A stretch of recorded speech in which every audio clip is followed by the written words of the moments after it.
विद्यार्थी मित्रांनो, जर तुमची फिजिक्सची तयारी प्रॉपर आहे, प्रिलिम एक्झाम तुम्ही दिल्यात क्लासमध्ये, 1, 2 नाही 3 प्रिलिम दिल्यात आणि त्यात तुमचा स्कोर ऑलरेडी 40-50 होतोय, तर हा व्हिडिओ तुमच्यासाठी नाहीये. स्किप करा. वेळ वाया घालवू नका. तुम्ही अभ्यास करा. पण तुमच्या मनात जर भीती आहे, की फिजिक्सचं मी करू काय? तर मी तुम्हाला या व्हिडिओमध्ये आय-एम-पी क्वेशन देणार आहे. हो, कदाचित एका व्हिडिओमध्ये नाही झालं तर पार्ट 2 पण याचा पटकन अपलोड करेन. पण मी जे देतोय ते करणं तुमची जबाबदारी आहे. मी फार थोडे प्रश्न देणार आहे.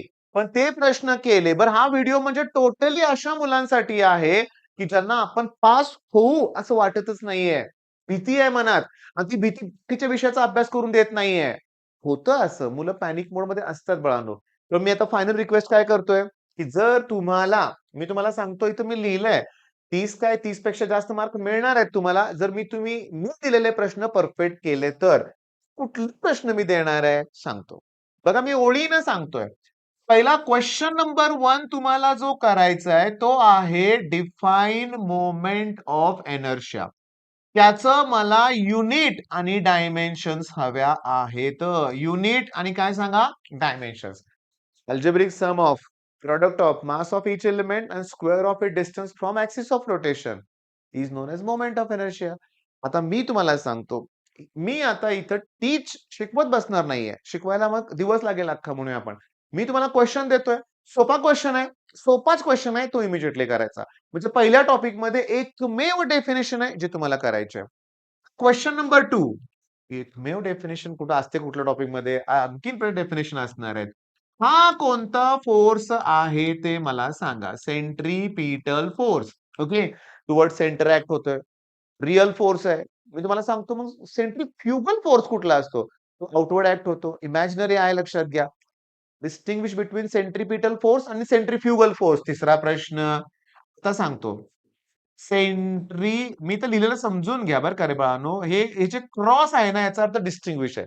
म्हणजे सेंट्रीपिटल आणि इथं मी सेंट्रीफ्युगल लिहितोय बरं का शॉर्टमध्ये लिहिलंय समजून घ्या. ओके. आता पहिल्या टॉपिक मधला मी जो प्रश्न तुम्हाला सांगणार आहे तो आहे कोणता आहे सांगतो. Law of conservation of angular momentum 2-3 वेळा रिपीट आहे. 2-3 वेळा हा प्रश्न रिपीट झालेला आहे. मला सांगा, हा जो प्रश्न आहे याचं फक्त स्टेटमेंट नको आहे, मला त्याचं प्रूफ हवंय. पण काही वेळेस फक्त स्टेटमेंट विचारलंय, काही वेळेस प्रूफ विचारलंय. ओके, काही वेळेस फक्त स्टेटमेंट विचारलंय, तर काही वेळेस प्रूफ सुद्धा विचारलेलं आहे. बर चला, आता पहिल्या टॉपिक मधले एवढे 4 प्रश्न मला करून द्याल तुम्ही? ओके, माझ्यासाठी ते सफिशियंट आहे. आता जेव्हा दुसऱ्या टॉपिक मध्ये तुम्ही जाल, ओके, त्याच्यात पहिलाच प्रश्न मला हवा आहे कॅपिलॅरिटी आणि त्याचे ऍप्लिकेशन.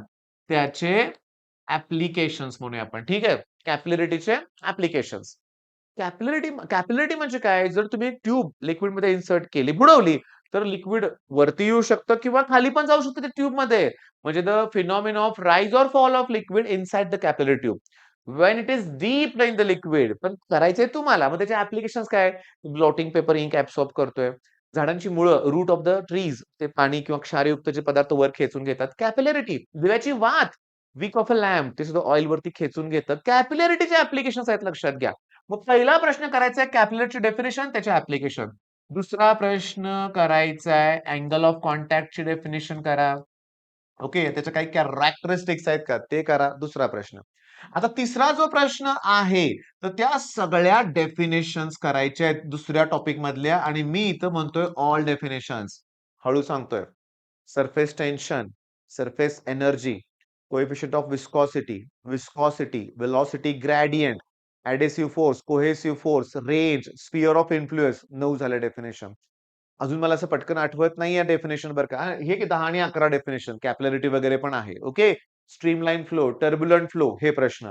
मग डेफिनेशन सगळ्या केल्या, की या टॉपिक मध्ये मी आता डिस्टिंग्विश बोललो, की स्ट्रीमलाईन फ्लो आणि टर्ब्युलंट फ्लो याच्यातला डिस्टिंग्विश तुम्हाला करायचा आहे. स्ट्रीमलाईन फ्लो आणि टर्ब्युलंट फ्लो. ओके. बरं हे केल्यानंतर या टॉपिक मधले तुम्हाला लॉज करायचे आहेत. कोणते लॉज करायचे आहेत या टॉपिक मधले सांगतो. या टॉपिक मध्ये आहे Newton's law of viscosity, Pascal's law, Stokes law पण आहे लक्षात घ्या. कुठला लॉ आहे याच्यामध्ये? स्टोक्स लॉ सुद्धा आहे. सगळे लॉ आणि Laplace law of spherical membrane. की सांगायचं राहिलं तुम्हाला, की या पेजवर जो मी लॉ दिलाय तुम्हाला, law of conservation of angular momentum आणि या पेजवर जो मी तुम्हाला सगळे लॉ मी सांगितले, हे सगळे लॉ विथ प्रूफ आपल्या प्लेलिस्टमध्ये YouTubeवर आहेत लक्षात घ्या. YouTubeवर आहे, तुम्हाला ते करायचं आहेच ॲट एनी कॉस्ट म्हणूया आपण. ॲट एनी कॉस्ट लक्षात घ्या. मग हे झालं. ओके. दुसऱ्या टॉपिकमध्ये एवढं बास झालं. सांगतो.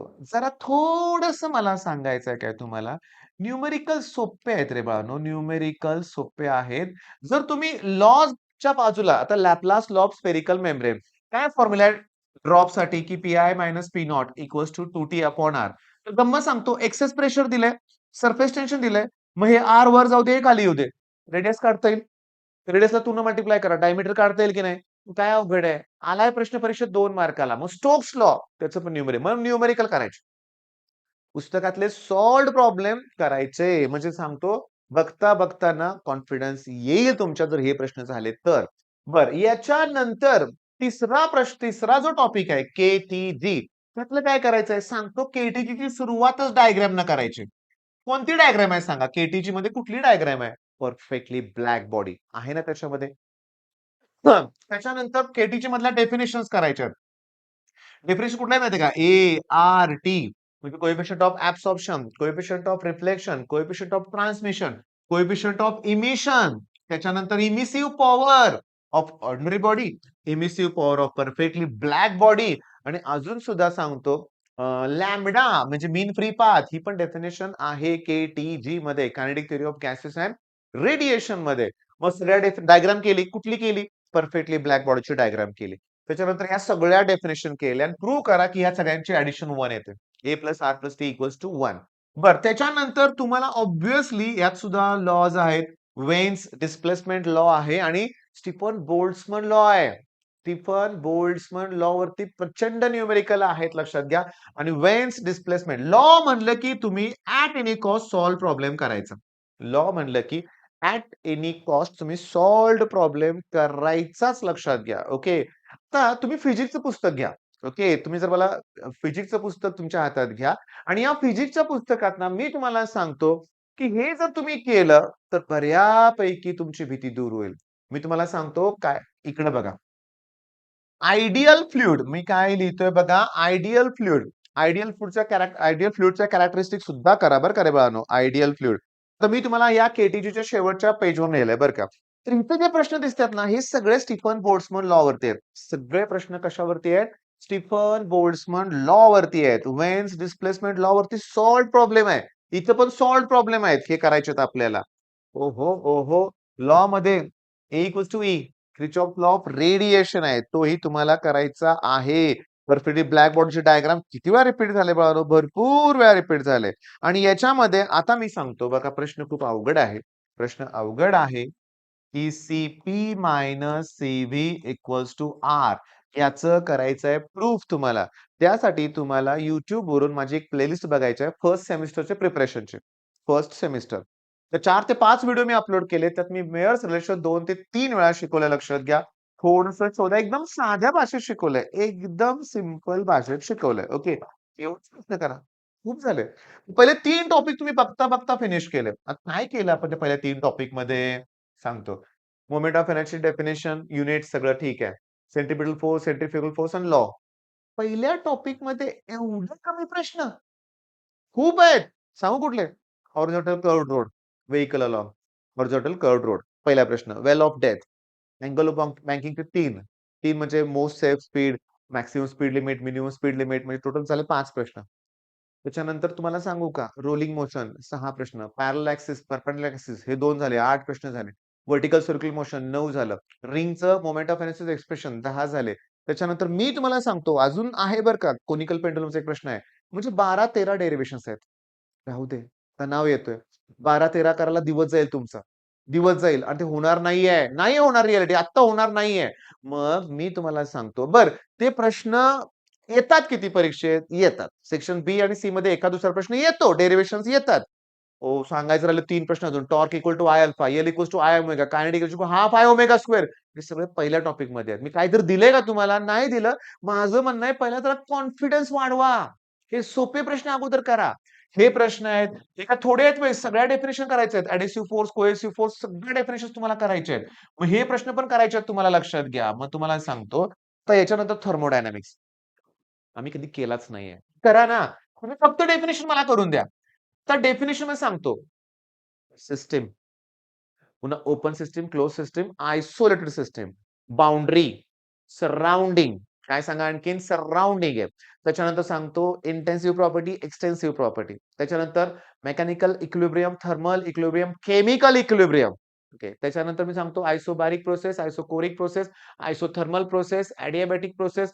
एवढ्या सगळ्या डेफिनेशन्स आहेत. या 3-3 मार्काला आलेत. ते इक्विलिब्रियम बोललो ना मी, mechanical equilibrium, chemical equilibrium, thermal equilibrium.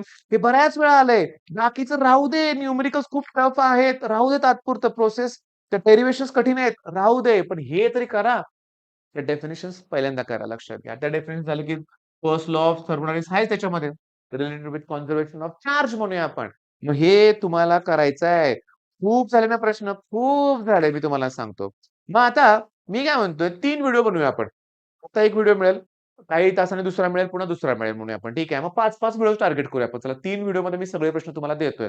बरं एक महत्वाचं बरं का. प्रत्येक टॉपिकचे आय-एम-पी क्वेश्चन्स आहेत रे बाळांनो, आहेत. मी तुम्हाला सांगतो ऑस्सिलेशन नाही ना चौथा टॉपिक. कुठला टॉपिक आहे चौथा सांगा? 5वा ऑस्सिलेशन आहे. थर्मोडायनामिक्समध्ये डेफिनिशन लॉ एवढंच करा. 5वा टॉपिक कुठला आहे? ऑस्सिलेशन आहे. काय केलं पाहिजे? मी तुम्हाला सांगतो. पहिली गोष्ट म्हणजे डायग्राम केली पाहिजे.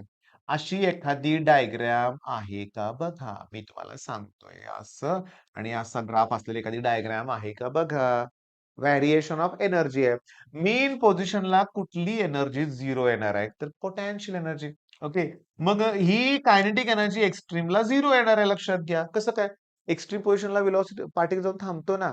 व्हेलॉसिटी 0 म्हणल्यावर कायनेटिक एनर्जी 0. मीन म्हणजे ऑसिलेशन चाललंय बरं का. मीनला व्हेलॉसिटी मॅक्सिमम असते म्हणजे कायनेटिक एनर्जी मॅक्सिमम येणार आहे. ओके. आणि या पॉइंटला kinetic energy equals to potential energy असते बरं का. मग पहिला तर तो ग्राफ करायचा. नंतर तुम्हाला ओळीनं असे 3 ग्राफ आहेत. डिस्प्लेसमेंट, व्हेलॉसिटी आणि एक्सेलरेशन. हा दुसरा प्रश्न करायचा आहे. म्हणजे ग्राफिकल व्हेरिएशन आहे ऑफ डिस्प्लेसमेंट, व्हेलॉसिटी आणि acceleration. If particle starts from main position म्हणलं की असा ग्राफ येईल. If particle start from extreme position म्हणलं तर असा इथून एक्स्ट्रीम पासून स्टार्ट करेल. मग हे 2 ग्राफ केले. त्याच्यानंतर तुम्हाला करायचं आहे differential equation of linear SHM आणि differential equation of angular SHM. 2 मार्काचा इझी प्रश्न आहे. ॲट एनी कॉस्ट करायचा आहे. At any cost. अरे काय बी होऊ दे, जग इकडं-तिकडं जाऊ दे म्हणूया आपण, तुम्हाला सिंपल पेंडुलम करायचं आहे. मोठा प्रश्न आहे. सिंपल पेंडुलम केलं की लगेच सेकंड्स पेंडुलमची डेफिनिशन करायचं आहे. जो सिंपल पेंडुलम ज्याचा पिरियड टाइम 2 सेकंद असतो लक्षात घ्या, त्याला सेकंड्स पेंडुलम म्हणायचं. काय म्हणायचं? Seconds pendulum. हे लक्षात घ्या. ओके. सिंपल पेंडुलम, दुसरं काय सांगा? Seconds pendulum. ओके. बरं आता सगळ्यात इम्पोर्टंट सिंपल पेंडुलमची डेफिनिशन झाली, सेकंड्स पेंडुलम पण झालं. पण सिंपल पेंडुलमचं मला डेरिव्हेशन पाहिजे की T equals to 2 pi under root L upon G. हे झालं की लगेच लॉज करायचे या पेंडुलमचेच की T proportional to root L जर जी कॉन्स्टंट असेल तर. T inversely proportional to root G जर एल कॉन्स्टंट असेल तर. म्हणजे तुम्हाला हे सुद्धा करायचंय. म्हणजे तुम्हाला हे सुद्धा करायचंच आहे. पण सांगू का? दिसतायत रे मला. डेरिव्हेशन दिसतायत की मला. खूप दिसतायत मला डेरिव्हेशन. मॅग्नेटचं पण दिसतंय. पण मी तुम्हाला सुरुवातीला रिक्वेस्ट करतोय की डेरिव्हेशनच्या नादाला लागू नका. आता पहिले हे 5 टॉपिकमध्ये एवढे सगळे प्रश्न कव्हर करताय? नक्की. मग लगेच मी तुम्हाला नेक्स्ट क्वेशन देतोय, प्रोव्हाईड करतोय. टार्गेट तेच आहे. निदान 30+ तरी इनिशियली सिक्युअर करा. ओके. सिक्युअर करा बाळांनो. 30-35 मार्काचा पेपर विथआऊट एमसीक्यू तुम्ही जर अटेम्प्ट केला, तर तुम्हाला बोर्डला नाही म्हटलं तरी 50 ते 60 मार्क मिळतील. कमी वाटतील तुम्हाला, तर गेल्या वर्षीचे रिझल्ट चेक करा. खूप कमी मार्क मुलांना पडतात. तुम्हाला कुठेतरी चांगलं होईल. काहीच केलं नाही ना रे तुम्ही, काहीच केलं नाही म्हणून आता तरी करा बाळांनो. मन लावून करा. All the best.